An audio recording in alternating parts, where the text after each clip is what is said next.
Benvenuti a Dietro le Quinte, benvenuti alle nostre conversazioni a distanza perché il teatro e soprattutto la musica ripartono con i festival estivi. Parleremo del Timing Jazz con Paolo Fresu, direttore artistico, e poi del Festival Borgio Berezzi con Antonio Cornacchione, ancora Michela Andreozzi e il direttore Stefano Delfino. Ma non parleremo solo di spettacoli, ma anche di editoria, in particolar modo con la casa editrice Le Flaner. Con Le Flaner e il suo editore Alessio Rega. Durante la puntata tutti connessi perché daremo il risultato del nostro contest Vota l'autore preferito e si collegherà proprio con noi in diretta per promuovere del suo libro.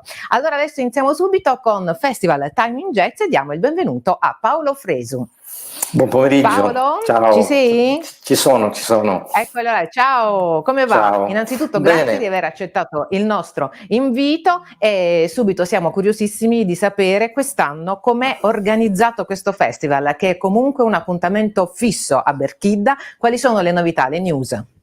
Ma intanto 33esima edizione, che insomma un numero abbastanza importante, edizione 33, siamo nati nel 1988, lo ricordiamo, ma tanti sono venuti da noi in questi anni e quindi lo sanno.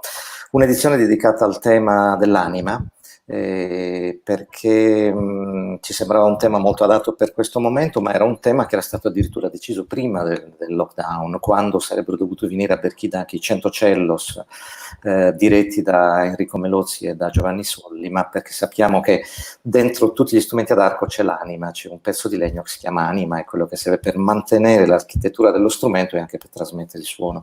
E poi i musicisti sarebbero dovuti andare nelle case dei berchiddesi per alcuni giorni, un violoncellista in ogni casa. E quando da noi in una famiglia viene preso in casa una persona che non appartiene a quella famiglia, si dice viene preso a figlio d'anima, a figlio e anima. E allora il tema dell'anima ci è sembrato molto molto bello. Sarà un festival molto coraggioso, come credo tutte le manifestazioni che in questo momento si è deciso di fare.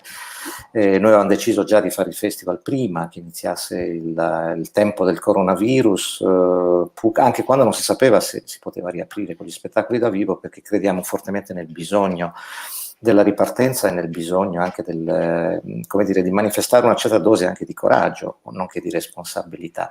Quindi non sarà un festival ridotto, sarà un festival con tantissimi appuntamenti, della durata di 8 giorni. Inizieremo il 9 del mese di agosto e chiuderemo il 16 con decine e decine di concerti. La maggior parte sono concerti gratuiti, solamente i concerti nella piazza principale del paese sono a pagamento, e il concerto all'Agnata, un concerto che quest'anno farà Daniele Silvestri. Abbiamo ieri aperto le prevendite, in 17 minuti le abbiamo chiuse perché praticamente i biglietti sono stati tutti comprati. Ovviamente sono questo anno posti a numero chiuso, sappiamo quali sono le regole, noi le rispetteremo totalmente.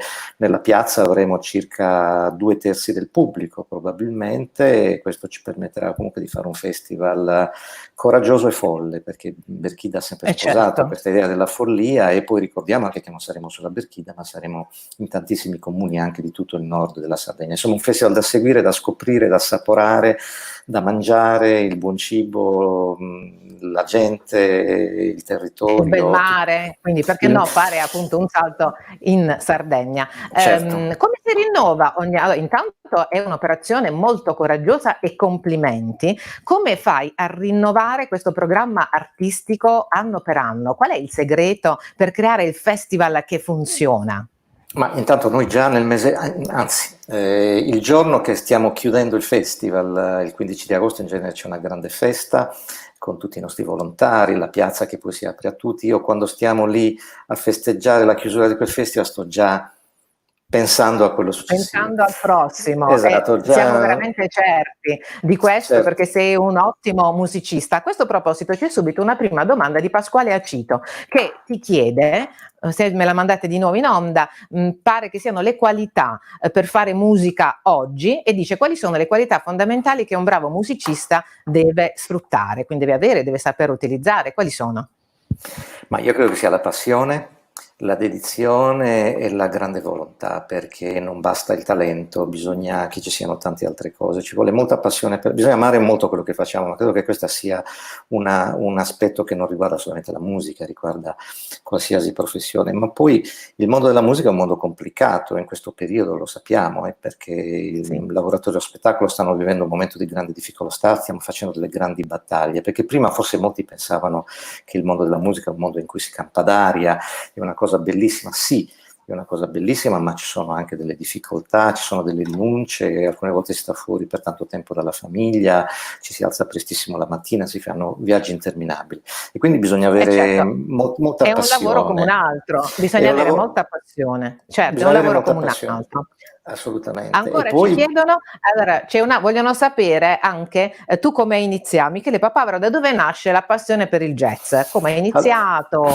Allora, è una domanda interessante, è una storia lunga ma cercherò di essere brevissimo. Io sono figlio di pastori e di contadini, quindi niente a che fare con la musica, mio papà e mia mamma però erano appassionati di musica, e c'era la banda nel mio paese, io ho iniziato a seguirla, uscivo in pigiama quando passava la banda e mi intrufolavo in mezzo fin quando il maestro non mi ha detto beh, a questo punto vieni a trovarci. A casa avevamo una tromba e il mio sogno era poterla suonare, non c'era internet, non c'era nulla, c'era poca televisione, eccetera. Il mio più grande sogno era poter un giorno toccare quello strumento. A un certo punto ho potuto farlo, mi sono iscritto al corso della banda, ho imparato a leggere la musica, ho imparato a suonare la tromba e poi ho suonato nei complessi di musica leggera, interminabili matrimoni, le feste di carnevale, eccetera, eccetera, fino a quando poi alla fine degli anni 70 ho scoperto questa musica meravigliosa e ho deciso che sarebbe stata la mia musica, e da allora devo dire che il jazz non mi ha mai abbandonato, né io ho abbandonato ovviamente questa musica che molto mi ha dato e che molto continua a darmi. Ecco, intanto scorrono le immagini delle edizioni passate di questo festival bellissimo in questa piazza di Berchidda, quindi tanto mare, sole, ma soprattutto bella musica.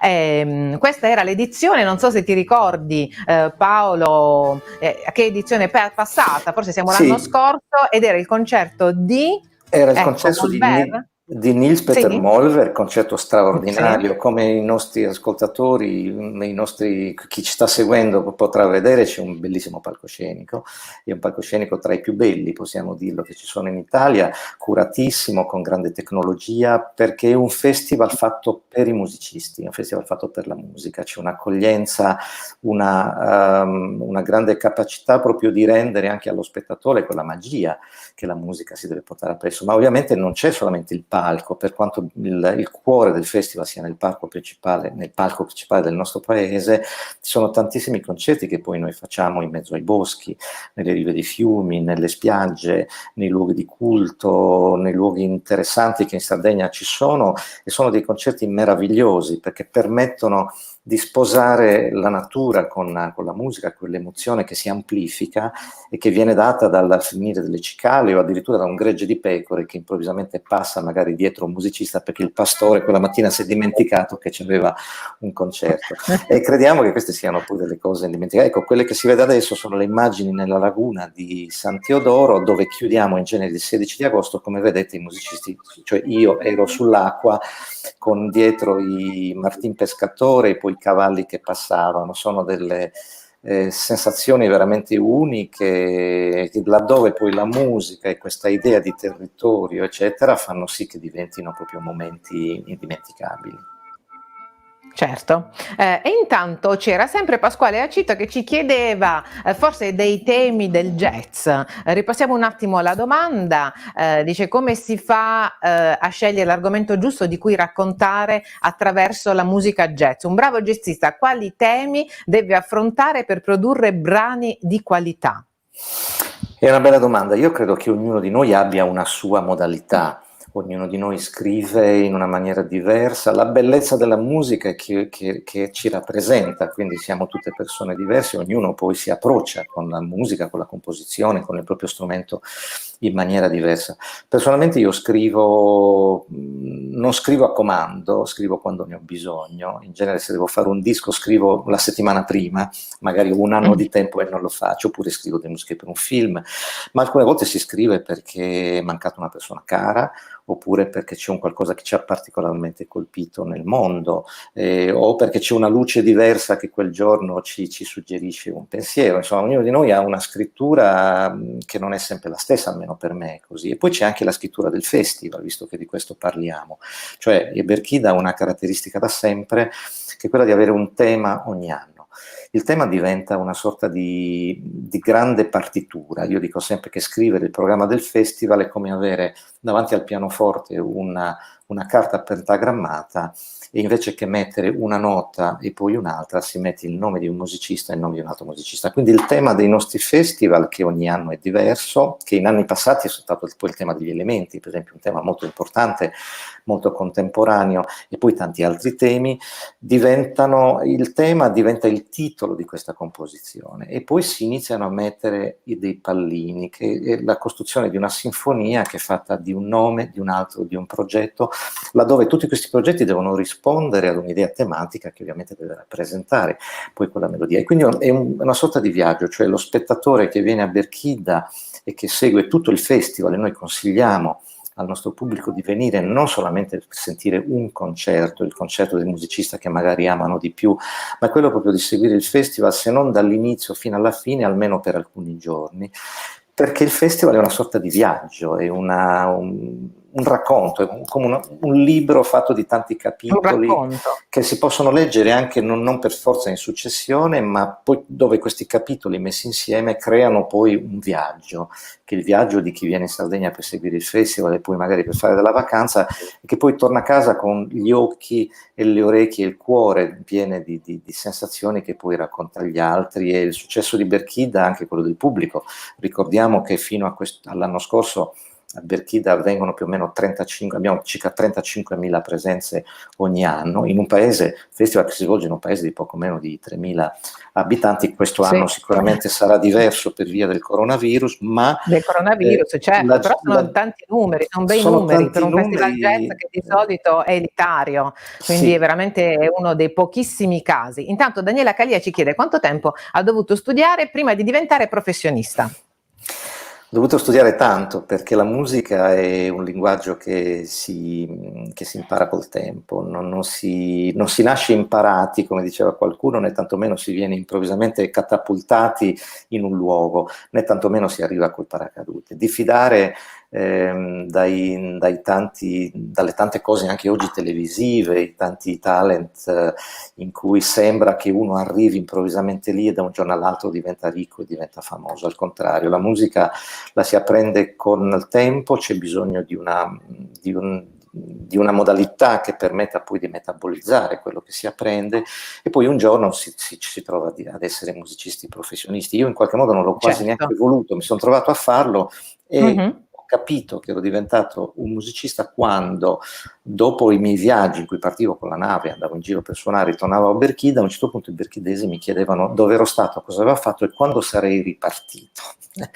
E lì ho capito che erano loro che ormai mi avevano definito musicista professionista, e questo per me è stato molto importante, perché ho preso coscienza di cosa significava essere un musicista professionista. Era una cosa straordinaria da una parte, ma significava anche molte, come dicevamo prima, molte rinunce e molti sacrifici e rinunce che io faccio ogni giorno molto volentieri, perché amo ogni giorno di più quello che faccio, e quindi mi sento molto fortunato ad aver abbracciato il linguaggio della musica, il linguaggio del jazz, che mi ha permesso di scoprire il mondo, di scoprire me stesso, di diventare più aperto. Io sono una persona timida, anche se poi parlo nelle interviste, mi ha permesso di conoscere il mondo, di conoscere la parte migliore del mondo e anche la parte brutta, perché sappiamo che in ognuno di noi Luca De Nicolò, un attimino ti fermo, ci sono tantissime domande. Luca De Nicolò, come ha fatto a capire che la musica fosse la sua strada, all'infuori della passione? Come anche lei ha detto, è una strada estremamente difficile dove riescono ad emergere solo pochissimi.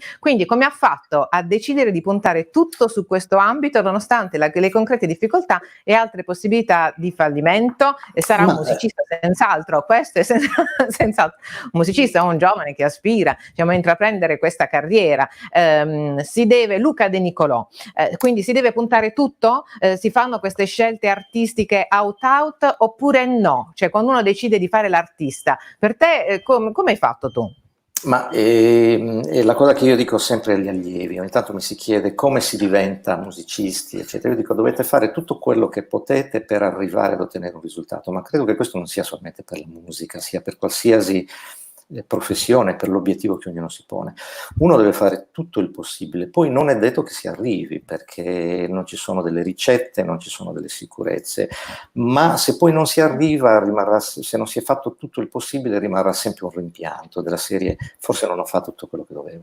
Nel mio caso mi ritengo fortunato, perché quando ho iniziato io ad affacciarmi al mondo del jazz nei primi anni '80 non c'erano tanti trombettisti, credo che questo sia stato sicuramente importante, c'era forse anche una certa dose di talento, ma come dicevamo prima c'era soprattutto molta voglia, molta passione, molta dedizione. Devo essere sincero, non ho sbattuto la testa contro i muri, per quanto noi la testa in Sardegna ce l'abbiamo bella dura. È stato un percorso molto, non dico facile assolutamente no, ma semplice, perché una passione che si ha da così piccoli fa sì che quel qualcosa sia parte di te stesso e poi improvvisamente... Francesca Cervellera, Paola ha mai suonato Chet Baker? Sì, e si è mai avuto occasione di fare musica all'estero con vari musicisti, certo, sì. E poi c'era Francesca Cervellera che ci diceva, ma ti è mai capitato, qualcuno ha cercato di metterti i bastoni fra le ruote durante la tua carriera?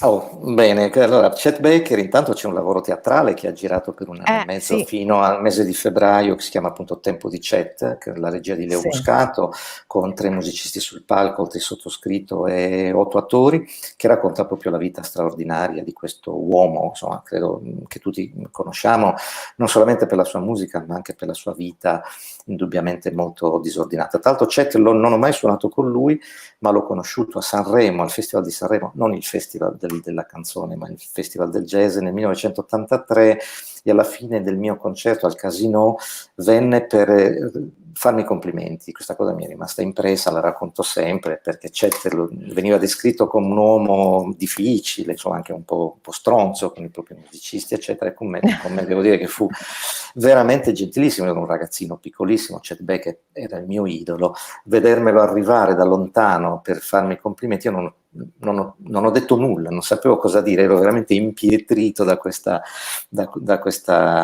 figura. Per rispondere alla seconda domanda, no, non ho mai avuto qualcuno che mi ha messo il bastone tra le ruote, o almeno non l'ho saputo, perché spero che non sia, perché veramente la musica è uno dei pochi linguaggi così veramente civili, aperti. La musica non può far male, la musica serve per porgere la mano, serve per incontrare gli altri, e ognuno di noi ha la libertà, il diritto, oserei dire, di fare quello che desidera, purché noi lo si faccia sempre senza andare a ledere la libertà del prossimo. Ma anche qua, come vediamo, la musica, le regole della musica, le regole etiche della musica non sono diverse da quelle della vita di tutti i giorni.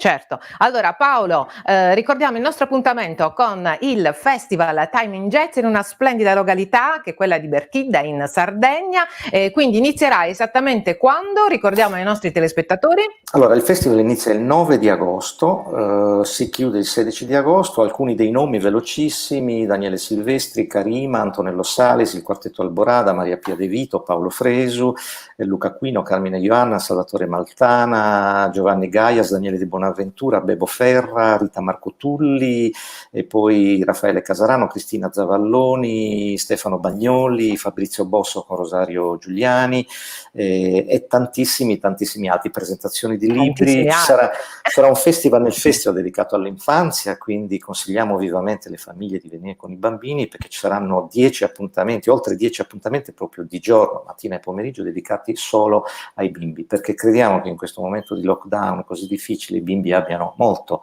sofferto la loro solitudine. Poco si è parlato probabilmente anche del problema dei bambini, e noi vogliamo dare una risposta concreta, perché siamo anche convinti che se la musica albergherà nei cuori e nelle menti dei bambini, questi diventeranno poi degli adulti migliori.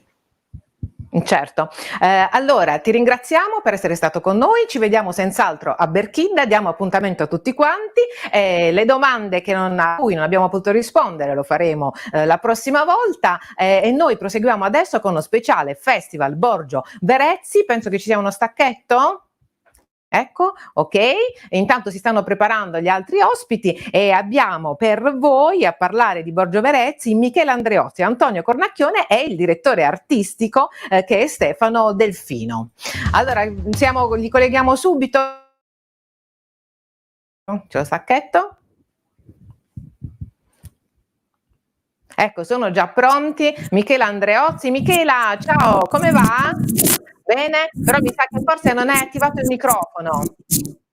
Sentiamo Antonio Cornacchione, la Michela deve attivare il microfono. Antonio, ecco, perfetto, già fatto, perfetto. Allora, innanzitutto, come state? Ciao Antonio, ciao Michela. Il teatro inizia e soprattutto voi lo fate con questo festival splendido che non poteva non esserci anche quest'anno. Parliamo un po' del tuo spettacolo, Michela, che vedremo al Festival Borgio Verezzi quest'anno. Di che si tratta? E si tratta di uno spettacolo che porto in giro da 10 anni e festeggio a Borgio Verezzi il decennale. È uno spettacolo che parla di come eravamo, si chiama Letto dopo Carosello ed è in realtà un varietà per attore solo. Mi sono inventata questa definizione che vi porto dietro ormai anche in altri spettacoli che ho fatto, l'ho coniato e l'ho poi riutilizzato. Questo varietà per attore solo è uno spettacolo in cui io viaggio negli anni 70, alla fine degli anni 70, in come eravamo quando eravamo bambini, nelle memorie di una bambina che è cresciuta con la televisione come Tata. Per cui ho questi riferimenti alla grandissima televisione, al grandissimo varietà, quello che tanto amiamo vedere nel programma di Rai 1 che si chiama Te che te.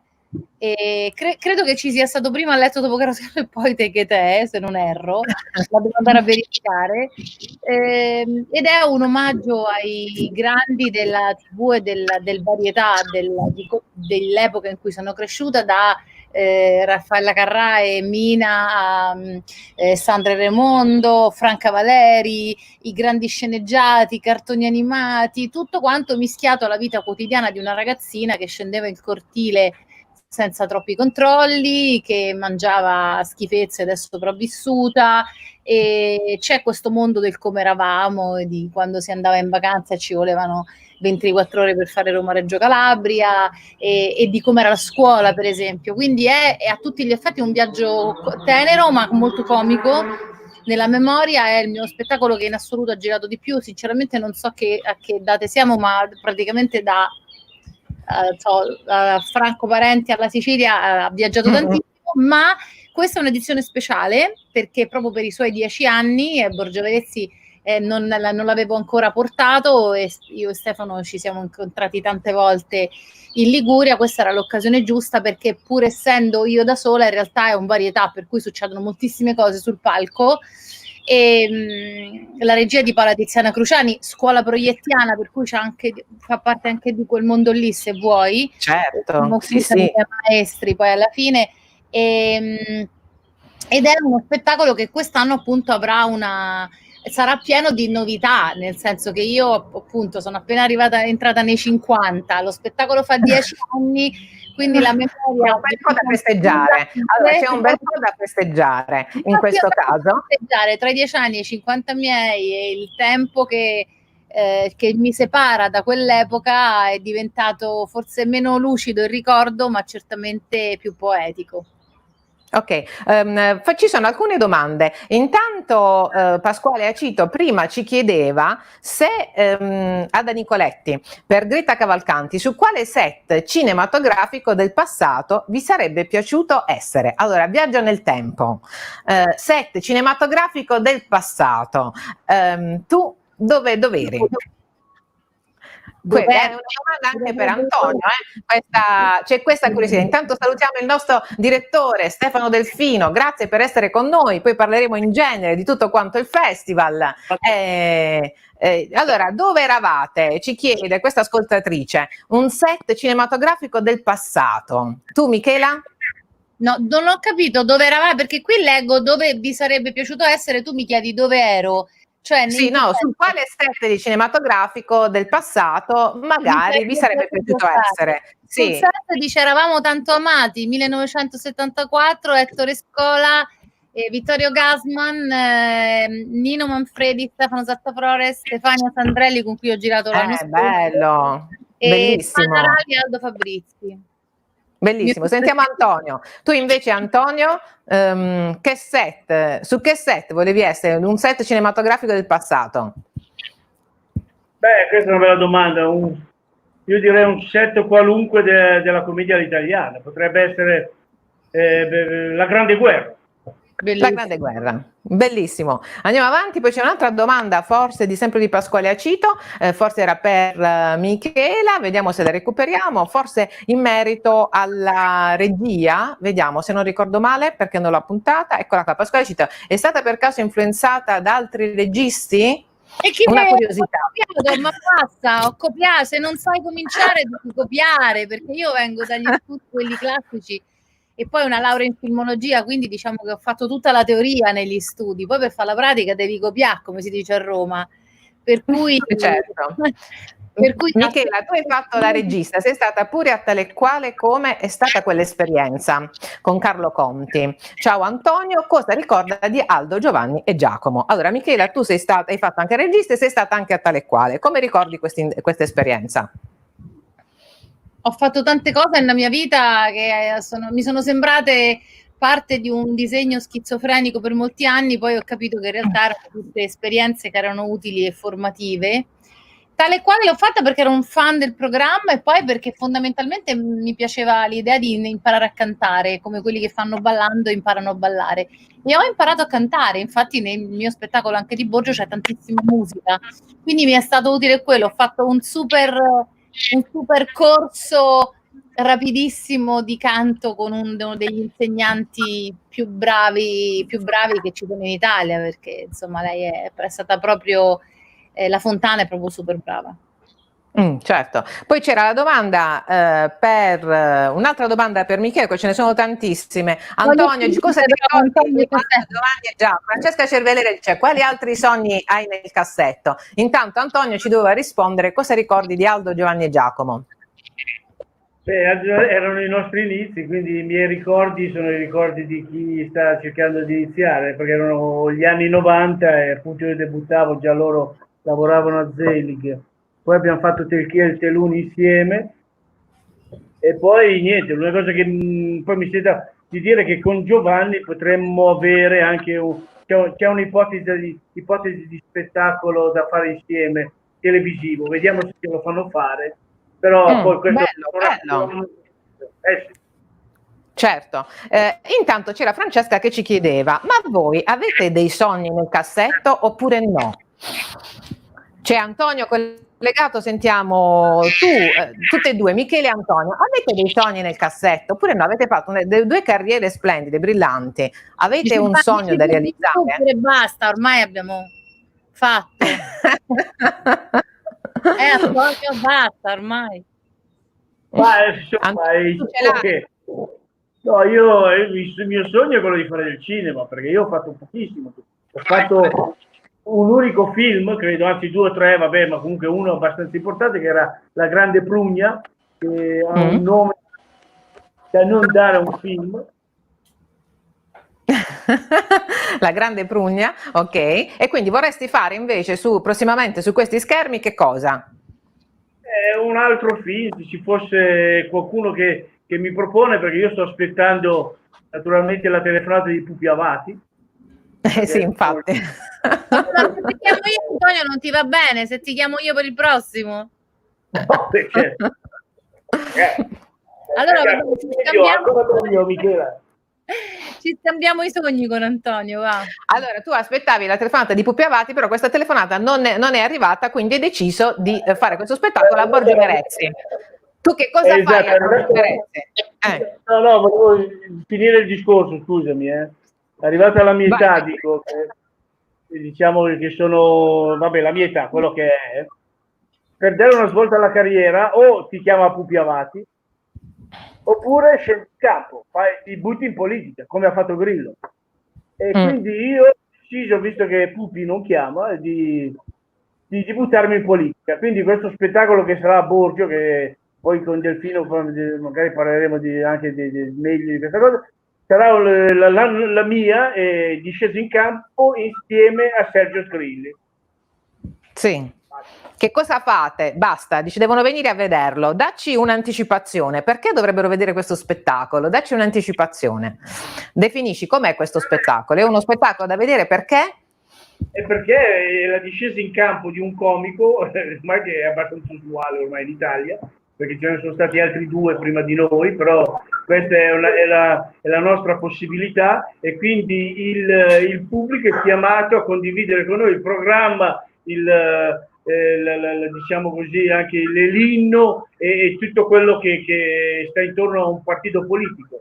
E noi quindi facciamo proprio un atto costituente, e quindi per partecipare dovete venire a vedere. Anzi, a vedere. Francesca Cervedera, avete mai incontrato il vostro o la vostra attrice preferita? Magari, oppure lavorato insieme, incontrato, non lo so, forse magari lavorato insieme. Antonio si è realizzato oggi che siamo infatti insieme, naturalmente. Certo, quindi un sogno realizzato. Antonio è a posto. Tu invece, Michela, il tuo attore preferito, magari con il quale ti piacerebbe lavorare, però non l'hai ancora fatto, magari.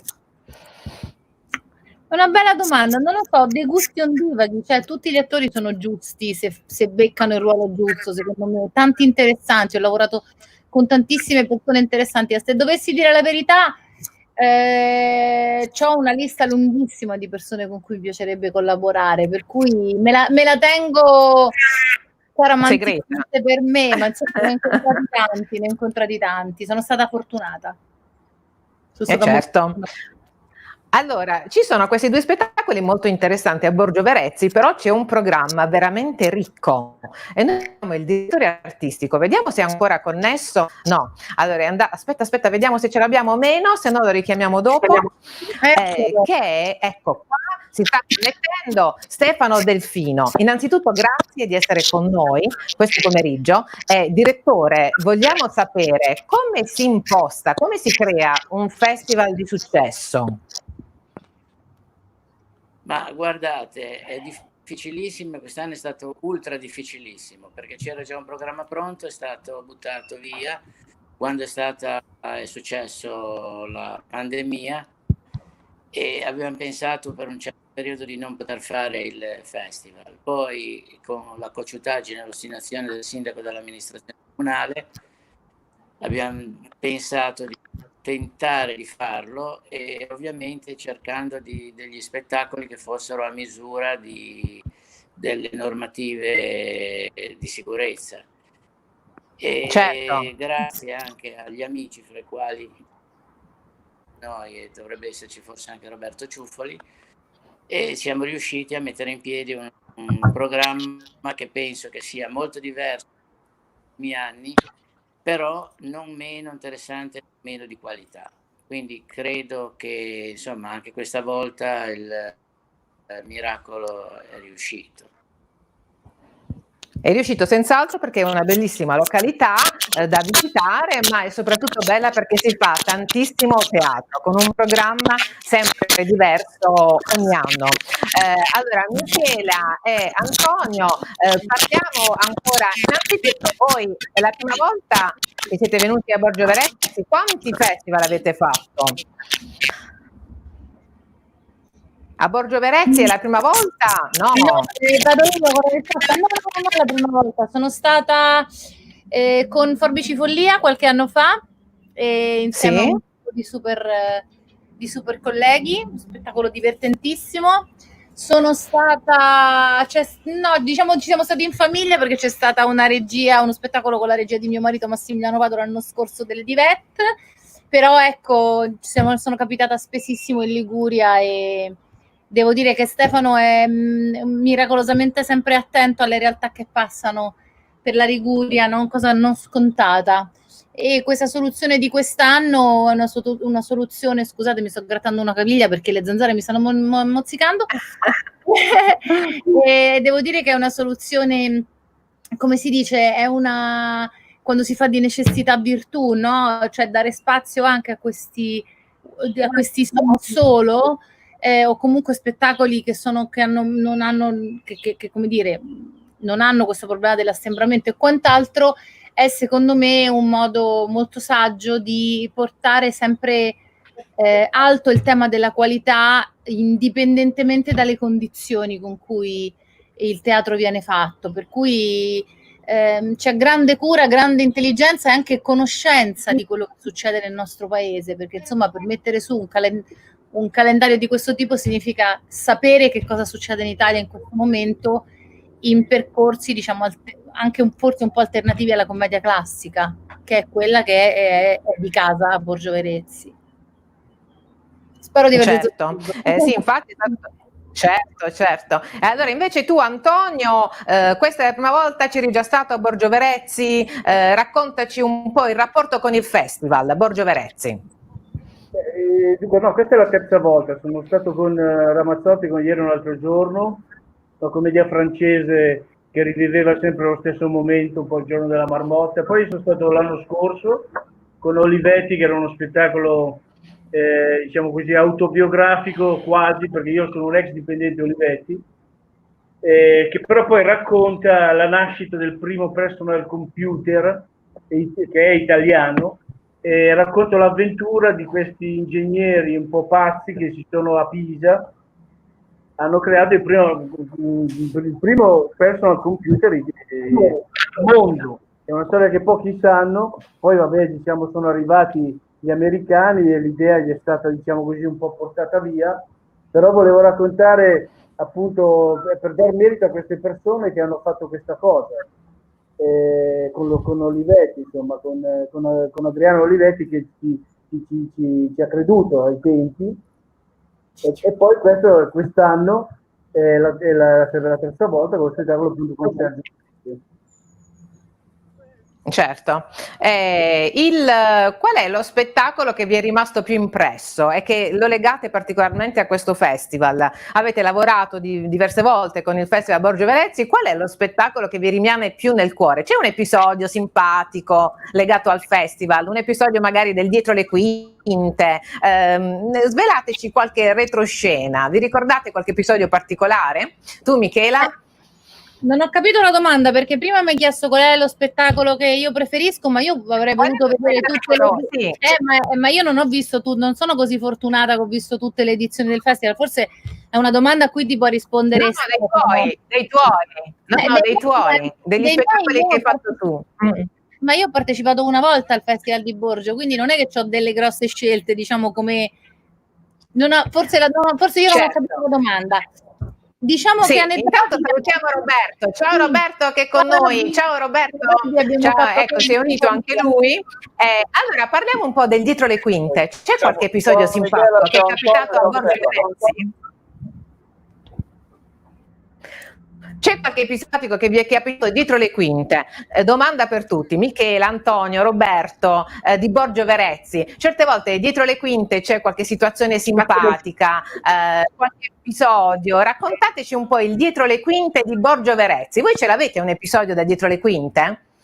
Chi ce l'ha? Ti posso raccontare al volo un episodio che è successo, che mi è successo veramente, che sembrava che è successo proprio nello spettacolo che abbiamo fatto insieme a Michela, che era il Forbice e Follia, che è uno spettacolo molto divertente. ed era anche molto dinamico. Insomma, cioè, non era facile portarlo in scena, non era facile metterlo su lì e in generale proprio.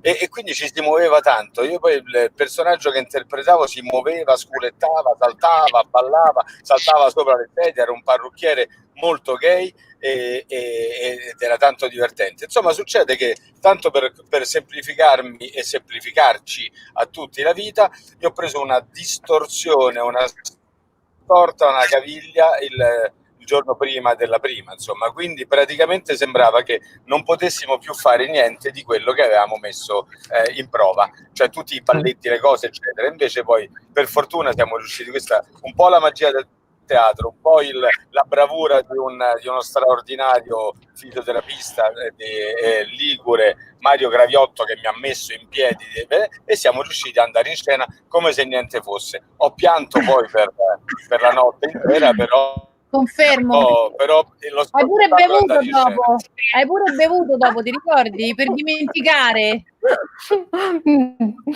Certo, e quindi Michele, ricordi? Madonna, che perché lo show deve scuso sempre... per l'audio e per il video, ma sono in macchina, no, in viaggio. Si sente benissimo. Antonio, ricorda ancora quello sketch dei medici con Aldo, Giovanni e Giacomo? Allora ecco, poi intanto proseguiamo con i nostri ricordi di Borgio Verezzi. Francesco Cervellera, cos'è più importante, la carriera o la famiglia? Lo so che sono entrambi importanti, ma se doveste fare una scelta, quale sarebbe più importante? Che domanda. Allora, carriera, bisogna fare una scelta per attori, carriera o famiglia oppure no? Chi risponde? C'era una domanda di Antonio prima dello sketch, no? Sì, c'era lo sketch, sì, hai ragione. Allora Antonio, a te. Ma io dopo aneddoti. Sì, no, ma aneddoti, io non è che me ne ricordo, io so soltanto che c'è una grande tensione prima dello spettacolo, ma tutto viene messo poi in secondo piano, visto la bellezza del posto e anche la generosità del pubblico. E quindi io di Borgio ho un ricordo di un bellissimo posto. E invece, venendo alla domanda che ha fatto credo Roby, io direi che l'attore è quella persona che quando lavora rimpiange una famiglia, quando ha una famiglia rimpiange il lavoro. Certo, quindi bisogna mantenere senz'altro il giusto equilibrio. Quest'anno che emozione, c'è un'emozione particolare perché ovviamente lo spettacolo ha vissuto veramente un momento critico. Che emozione avete nel ritornare finalmente in campo, anche con norme Covid, con una situazione diversa, l'emozione che riprovate ad esserci quest'anno, perché il festival è un po' diverso. Sentiamo Roberto. Beh sì, il festival è completamente diverso, insomma è quello che diceva anche prima Michele, trovo e sono d'accordo con lei proprio nel complimentarmi con Stefano, che insomma che è persona che sa, ecco, e in teatro c'è bisogno di persone, almeno per l'ambiente teatrale, di persone che sanno, perché in molti hanno dimostrato di non sapere nulla della nostra materia, tanto che infatti abbiamo delle difficoltà proprio nel poter organizzare spettacoli all'aperto, nel tornare in scena, quindi l'emozione di tornare in scena su un palco vero e non attraverso le piattaforme varie online con un pubblico vivo sarà un'emozione fortissima. Io me la sto proprio gustando, tra l'altro in un posto meraviglioso come Borgio Verezzi e io ti dico non vedo l'ora, anche se poi proponendo uno spettacolo che si intitola Tipi e che propone diverse tipologie umane e personaggi diversi, cioè io credo di creare poi che creerò un assembramento in scena, nonostante sia solo, che non so come ce la vedremo con le regole, anzi certo. con la confusione delle norme. Sì, certo. A proposito di questo Tipi, svelaci un po', parlaci un po' del tuo spettacolo. Sono tipi, quanti tipi ci sono? Quanti personaggi? Come è nata l'idea per mettere su questo spettacolo? Ma nasce dall'osservazione continua della realtà e quindi veramente ecco di poter portare in scena tipologie differenti nella nostra quotidianità, quindi sono dei macro esempi proprio di personalità, perciò c'è lo sportivo, il pigro, l'indeciso, addirittura il supereroe, pure su cui c'è tutta una disquisizione varia. Quindi sono tipologie in cui ognuno poi si può riconoscere oppure non riconoscere in nessuna in particolare, ma un po' in tutte, perché insomma è quello che fa parte proprio del nostro modo di essere. Quindi ecco, riporto con pezzi originali e anche andando a disturbare, prendendo un pezzettino da Shakespeare, oppure andando a prendere in prestito un pezzo dell'adorato Gabber, e quindi insomma ecco, riporto in scena tante tipologie differenti. Ma questo fa parte della schizofrenia, oltretutto, che noi, come ben sanno Michela e Antonio, almeno ci pagano per essere malati, come si dice a Roma, no? Noi attori sì. Intanto c'è un intervento, insomma, siamo vi ho perso, intanto ci siete? Però un attimino, ma adesso sì, ci sono, forse ti stai muovendo, ci perdiamo. Allora, c'è un intervento. Ecco perché. Allora, ecco l'intervento di una vostra ammiratrice, sicuramente è una frequentatrice di Borgio Verezzi, Laura Moscatelli. È un piacere poter assistere anche quest'anno allo spettacolo, nello spettacolo di Borgio Verezzi, uscire dall'ufficio e sapere in 30 minuti di aula di poter immergersi nella magica atmosfera. Atmosfera di Borgio, la vicinanza con gli attori, assistere a rappresentazioni eccellenti è un sogno. Grazie a tutti, grazie veramente a tutti per aver comunque creduto in questo festival e averlo fortemente voluto anche per quanto riguarda il direttore artistico. Direttore, qual è il filo conduttore di quest'anno? Esiste un filo conduttore di questo festival in particolar modo? Non c'è l'audio? Direttore, mi sente? Stefano? Forse no, l'abbiamo perso? No, allora magari lo recupereremo più in là. Sì, si vede però non si sente. Mi sente? No, forse deve rifare l'accesso. C'è una battuta in particolar modo, un momento che vi piace di più dello spettacolo che voi andrete ad interpretare? Un momento, una battuta del personaggio, magari un momento che diverte più il pubblico o diverte voi. Ognuno ha un momento preferito dello spettacolo. Qual è il vostro? Allora, chi parla per primo? Antonio, vedo che ride, ha già un momento in mente, un momento che magari funziona del suo spettacolo. Non ho sentito la domanda. Allora, stavamo parlando del momento più bello che preferite del vostro spettacolo. Per Antonio, qual è il momento più bello del tuo spettacolo? Guarda, ti rispondo con lo slogan dello spettacolo. Noi scendiamo in campo, siamo dei comici, perché non dovremmo farlo? Questa è la domanda. Dopotutto l'ha fatto Berlusconi, l'ha fatto Grillo, l'ha fatto la Zanicchi, e noi chi siamo? I figli di Cirino Pomicino, e quindi scendiamo in campo. È bello, bello. Invece per te, Roberto, tipi, una serie di personaggi, uno diversissimi tra loro, qual è il momento oppure il personaggio che ti piace di più dello spettacolo? Guarda, questo è il personaggio che mi piace di più, non te lo posso svelare, perché poi sono affezionato un po'.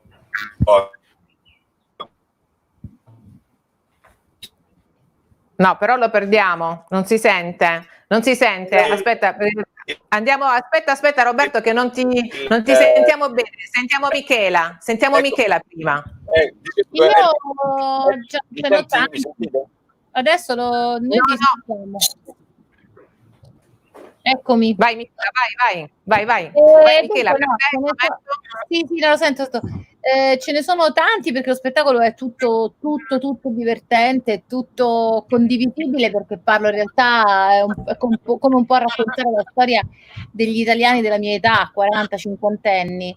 Però tra le parti che preferisco, al di là dello sketch che non voglio svelare pure io, perché sennò poi dopo sanno già cosa vanno a vedere, ci sono le parti interattive. Cioè a un certo punto in cui io faccio una serie di indovinelli su quelli che erano i carosello, e chi indovina il prodotto pubblicizzato nel carosello che noi trasmettiamo proprio o l'audio o il video del carosello originale, chi lo indovina ha in regalo delle caramelle Rossana, che erano le caramelle quelle della nonna, quelle con la carta rossa. Sì, certo. Sì, bellissime. Odoravano il cassetto de nonna. Non ho mai capito se fossero le Rossana che sapevano dei cassetto o il cassetto che sapeva di Rossana. Questo era un po'. Certo. Intanto noi dobbiamo dare un annuncio, perché dobbiamo rivelare l'autore del contest che abbiamo lanciato in questa puntata, e abbiamo detto ai nostri telespettatori di votare il libro preferito tra una selezione di titoli, e vince quest'oggi Salvo Fuggiano, che tra poco si collegherà con noi per appunto parlare del suo libro. Si tratta di una edizione Le Flanè, e avremo anche qui Alessio Rega, che è il suo editore. Quindi restate sintonizzati con noi, perché poi proseguiremo con l'editoria. Allora, che dire, questo festival ne ha veramente per tutti i gusti. Quanto è importante per il pubblico e soprattutto per l'attore avere il pubblico giusto? Ci sono pubblici e pubblici? No, ci possono essere pubblici casciaroni, confusionari, pubblici invece un po' più sulle sue. Com'è il pubblico di Borgio Verezzi? Ce lo raccontate? Chi inizia? Guarda, se vuoi posso dirti una cosa io, perché poi non so quanto durerà la linea, perché vedo che qua sta finendo anche la batteria, e quindi sto proprio con la tecnologia, vado contro, però il pubblico giusto, cioè c'è sempre un pubblico giusto, cioè il pubblico è sempre giusto, proprio per il fatto che bisogna ringraziare veramente chi ormai si siede in una platea, sceglie proprio di fare quasi un atto di resistenza verso in generale il modo in cui si viene dipinti, cioè verso quell'inutilità che in tanti spingono nei nostri confronti, quando invece credo che rappresentiamo un bene sociale. Però comunque, insomma, detto questo, il pubblico è più giusto quando sa quando è educato a cose differenti, e in una situazione come quella di Borgio Verezzi, che va avanti da più di 50 anni, insomma, da più di 50,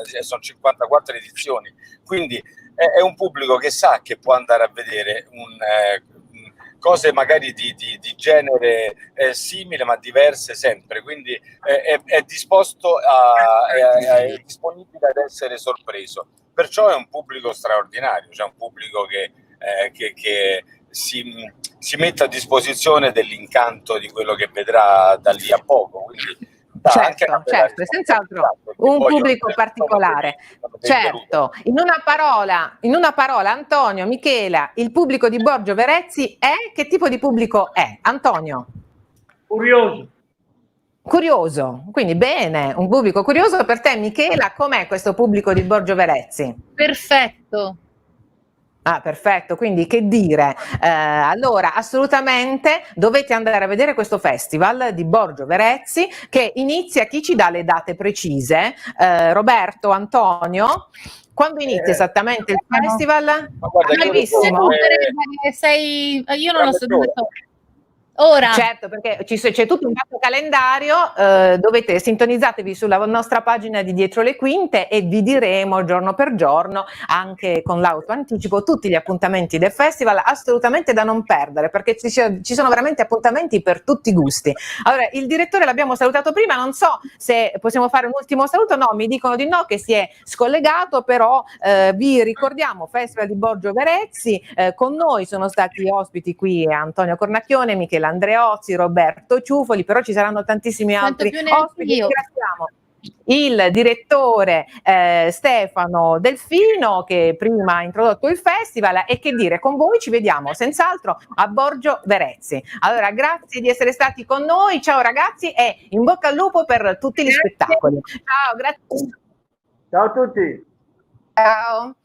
Ok, e noi adesso proseguiamo con la pillola editoriale. Abbiamo lanciato un contest e ha vinto vota il libro più bello, era così la domanda che abbiamo noi rivolto ai nostri telespettatori, e c'è questo Salvo Fuggiano che si sintonizza subito con noi, però c'è anche l'editore, che è Alessio Rega di Le Flanè. L'abbiamo l'editore?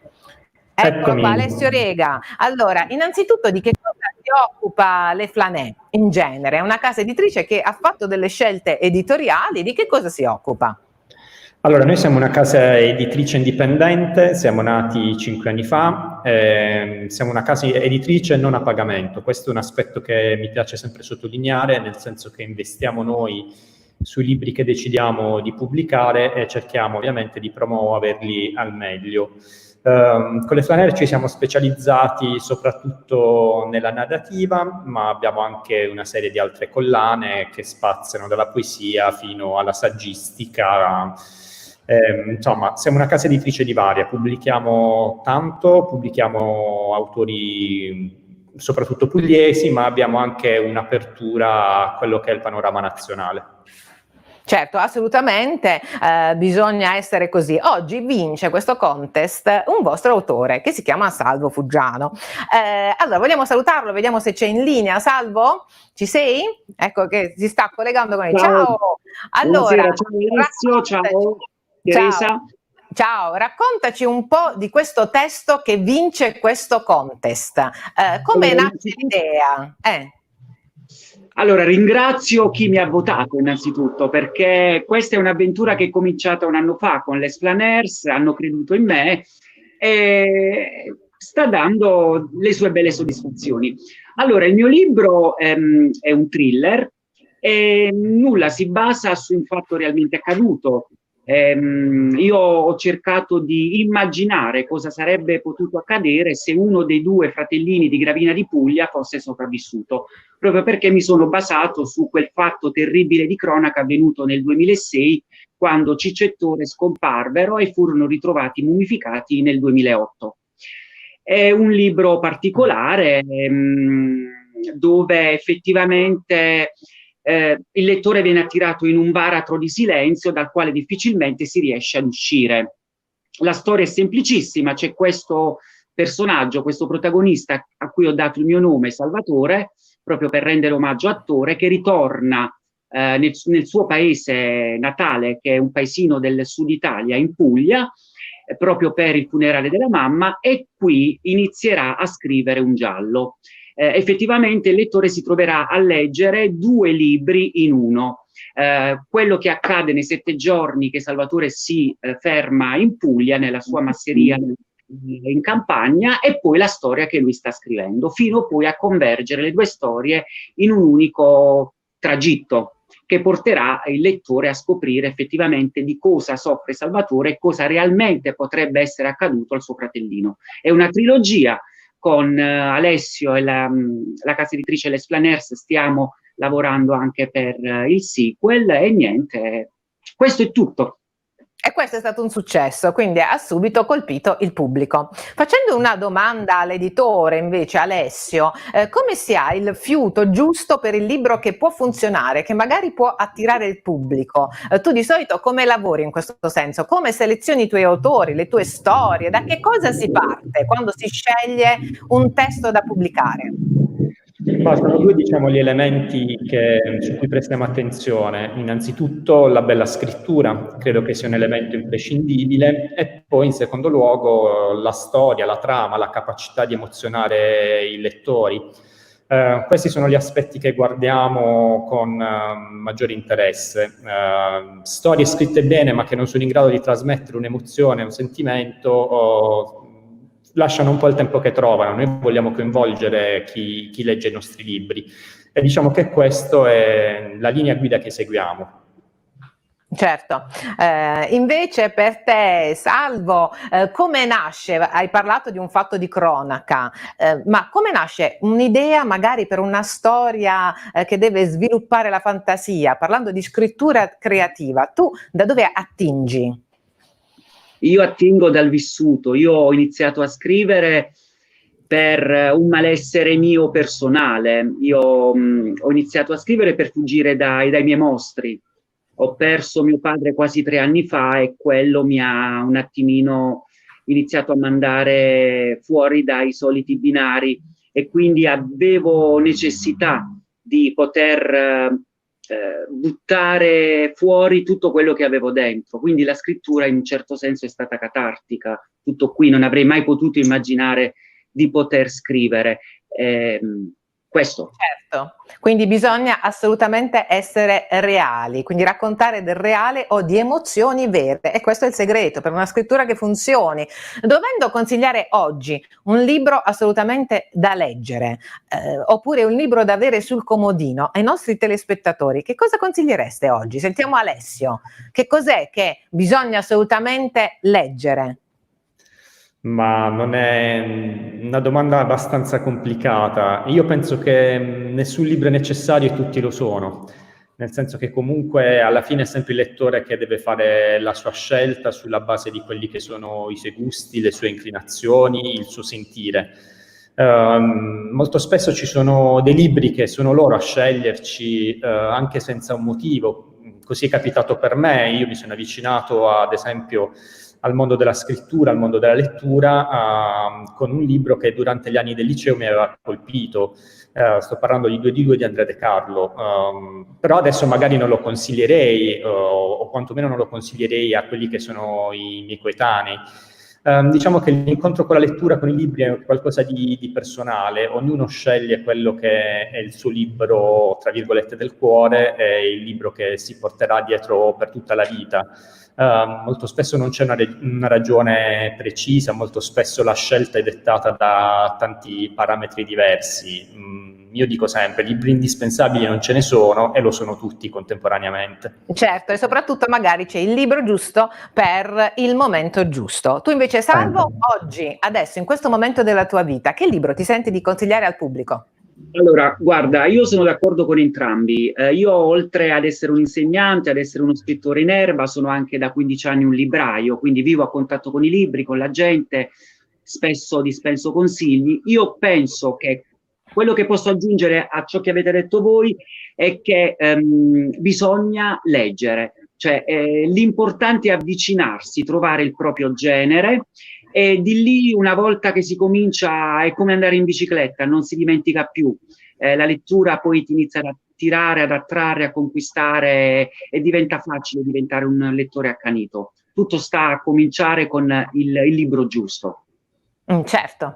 Allora io vi ringrazio per essere stati con noi, un saluto particolare ad Alessio Rega, a Salvo Fuggiano, e mi raccomando, non perdete gli appuntamenti con i festival estivi. Abbiamo parlato del Time in Jazz, anche del Festival di Borgio Verezzi che inizierà il 24 luglio, e soprattutto collegatevi, perché continueremo a parlare di arte, di musica, di spettacolo e anche di libri. Allora non perdete la prossima diretta di sabato prossimo, e grazie a tutti.